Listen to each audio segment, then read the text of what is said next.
Hi there, welcome back. Here's the next installment of a mini lecture over biological membranes.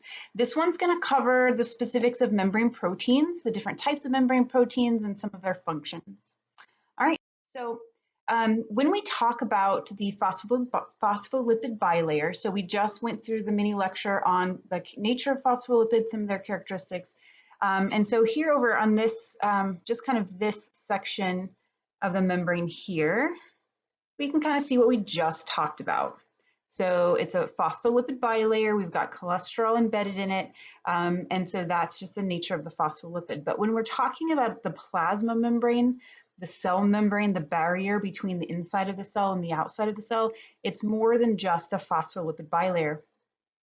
It has a whole bunch of other stuff embedded in it, primarily proteins. And so we can see these pink and purple things that are kind of embedded within the membrane with the cholesterol, with some carbohydrate chains kind of sticking off of some things.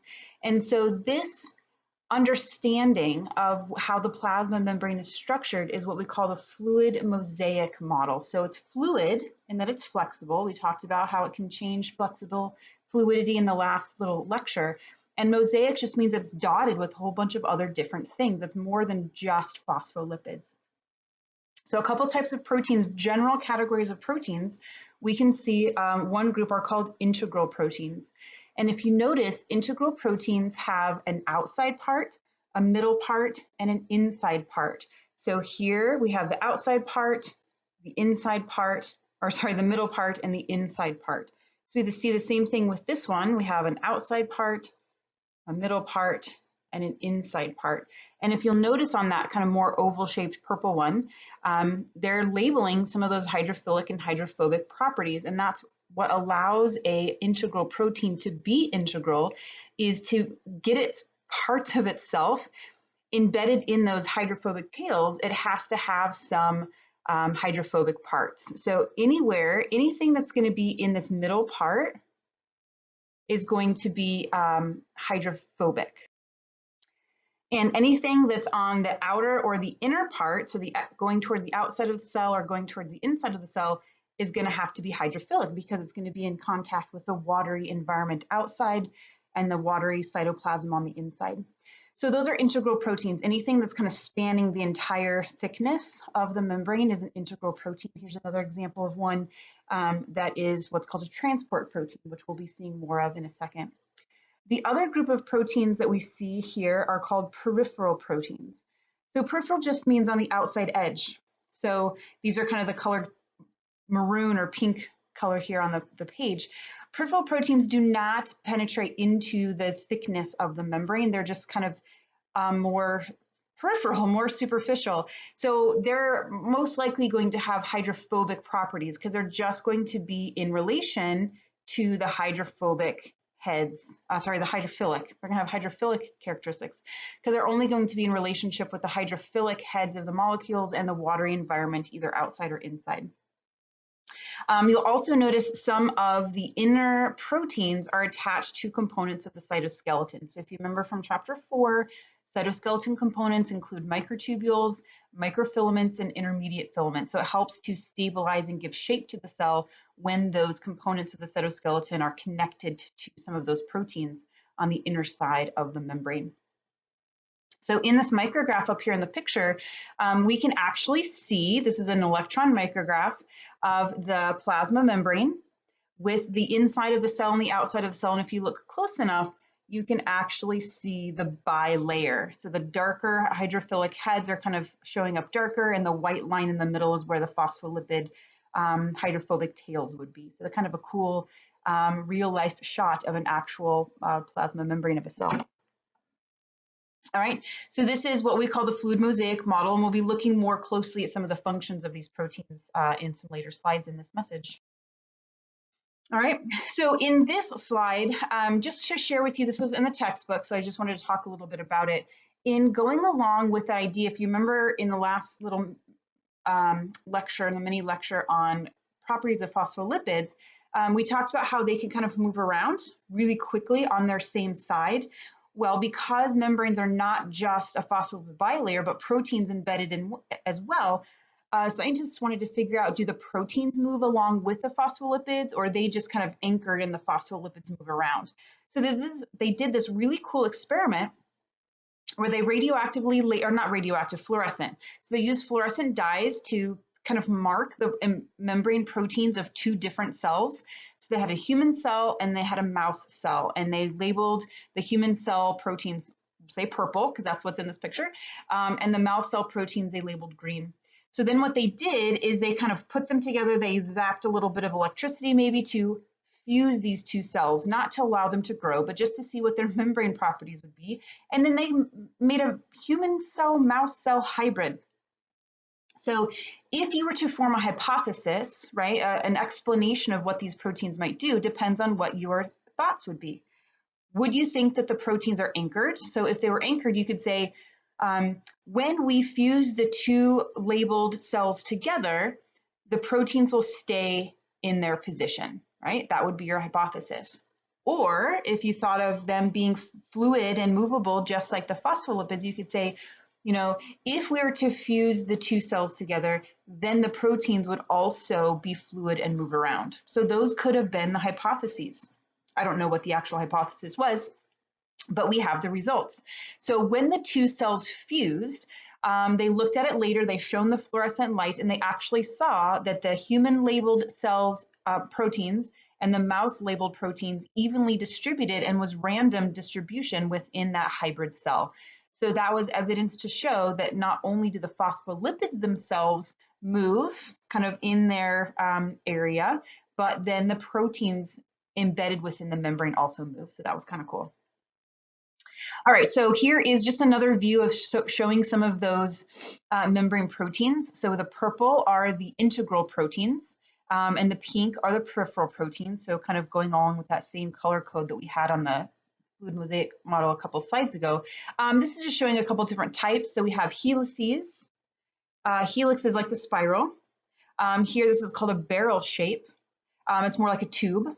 And we're going to see some more specific ones. Sometimes you can have a single helix going through. You can have sometimes a helix that's kind of weaving its way back and forth a lot of times. Sometimes you can have a peripheral protein bound to an integral protein, or the peripheral protein bound just to the phospholipid. There's a lot of different variability in these peripheral proteins. This is just showing you one of a few of those different examples. In this slide, it is showing you kind of bringing in your understanding of some of the organelles. We had our endoplasmic reticulum, specifically the rough endoplasmic reticulum, the Golgi body, and a transport vesicle. So if you remember, hopefully from chapter 4, and if you are a little bit rough on your cell organelles, you might want to stop before we move on and go back and review rough ER and Golgi. But this could be a review as well. So if you remember, ribosomes are the site of protein synthesis, and ribosomes that are found on the rough ER typically make proteins that are headed for the plasma membrane. So they are membrane proteins, typically are produced on the rough endoplasmic reticulum. So let's follow this along. So in step 1, sugars are added to the protein in the lumen of the rough ER. So the protein is this little purple guy right here. And then the green bits are the little sugar molecules. So that protein was made on one of the ribosomes embedded in the rough ER. So then the rough ER, because it's membranous, it has that ability to pinch off and become a little vesicle. So now we're at the transport vesicle phase, okay? Then it's transported to the Golgi. So we can kind of see a whole lot of them here, and as zoom in, we can kind of see a zoom in of what that protein with the bounded sugar looks like. So it comes in, gets endocytosed, kind of. It's not quite endocytosis, but it fuses with the membranes of the Golgi. It processes that. So as we can see, we start off with a little chain of 2 sugars, and now we have 3 sugars. And now once it's processed and pinched off of the far side of the Golgi, we now have a larger carbohydrate chain. So this shows that the Golgi can modify these proteins that are coming from the endoplasmic reticulum. And then we fuse into the phospholipid bilayer, and now we have our integral protein, and my picture is kind of cutting off the sugar chain, but imagine the sugar molecules kind of coming off like that. So now we have our integral protein right here, embedded in the phospholipid bilayer because it's just staying embedded in the vesicle that it started with all the way back at the endoplasmic reticulum, and now we have it exposed to the surface. So this could be a signaling molecule, this could be an identification marker, this could be an enzyme, this could be lots of different things. So this is just showing you the path of how those membrane proteins are made and how they get from their origin site of the ribosome all the way out to the plasma membrane itself, usually through a journey through the Golgi. Okay, and then here are some various functions of membrane proteins. So we saw in that fluid mosaic model, we have some anchors. So sometimes these proteins embedded in the phospholipid anchor onto the cytoskeleton. We are going to focus a lot more on these types of proteins in the rest of this chapter, because we're going to be talking a lot about transport. So passive and active transport proteins, they allow things to move into and out of the cell. We will see in the future chapters how some proteins embedded in membranes are enzymatic. We'll be learning about enzymes in chapter 7. Signal transduction, how some proteins embedded in the plasma membrane serve to kind of transmit cell messages. We're going to see it at the end of the term in our chapter 6. Or cell recognition, which is kind of like cell communication. Or sometimes proteins can act as intercellular junctions, so they help to hold cells together. So for the purposes of chapter 5, these two sets of membrane proteins are going to be where we're going to focus most of our attention on these transport proteins. So the last slide of this mini lecture is just taking a closer look at the different types of transport proteins that we'll see in both active and passive transport. So the first one, this little pink channel here, is called a channel protein. And so we can see it embedded. It's an integral protein because it spans all the way through the thickness of the membrane. It's got the phospholipid bilayer on both sides. A channel protein is just as it says, it's an open channel. There we go.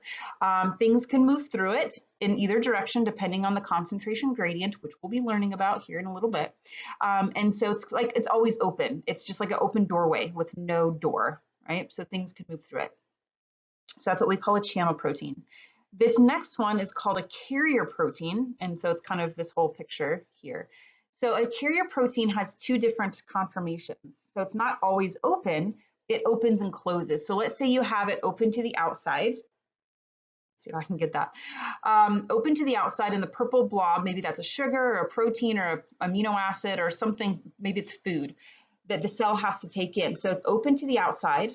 And then the molecule comes in and lands, and then by the landing of that molecule, it changes shape, and then the molecule can pop out on the inside. And then once it pops out, it will open back up. So it's kind of doing like this. Open, open, open, open, open to the outside, open to the inside, open to the outside, open to the inside. So the major difference between channel proteins and a carrier protein are channel proteins are always open. Carrier proteins change shape when they're transporting their substance, whatever it happens to be. And then the last super special one is called an aquaporin, and you should be comfortable. Aqua meaning water, porin means like a hole, like a pore. And so an aquaporin is an integral protein. We can see that here, that it's spanning through the phospholipid bilayer. And what type of molecule does it look like is moving through an aquaporin? You might guess water, our little Mickey Mouses, right? So it looks like they're maybe going in this direction, we can say. So in this case, water is going to be moving into the cell. And if you'll notice, if you look really closely in here, I don't know if there's a picture of the aquaporin specifically in your book, but it does talk about it. You're going to have some polar properties of the inner part of that aquaporin and some non-polar hydrophobic parts on the outsides, right? So they're doing green, I think. So let's say all of these inner parts of this protein need to be polar because that's going to allow for that cohesion and adhesion of the molecules moving through, where all of the, I'll make it purple, all of the outer parts of this protein right here, I should say, need to be hydrophobic because they're in constant contact with those fatty acid chains, the hydrophobic parts of the lipid bilayer. So even within one protein, we can have differences that amphipathic properties, not only is it for phospholipids, but it can also be for proteins, having both polar and non-polar parts.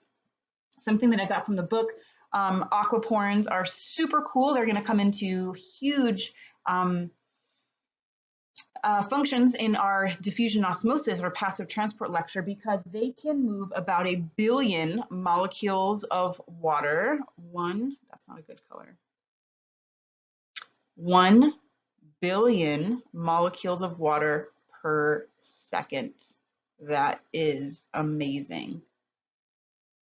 H2Os, 1 billion H2O molecules per second in one aquaporin. So they really allow water to transfer across the membrane very, very easily.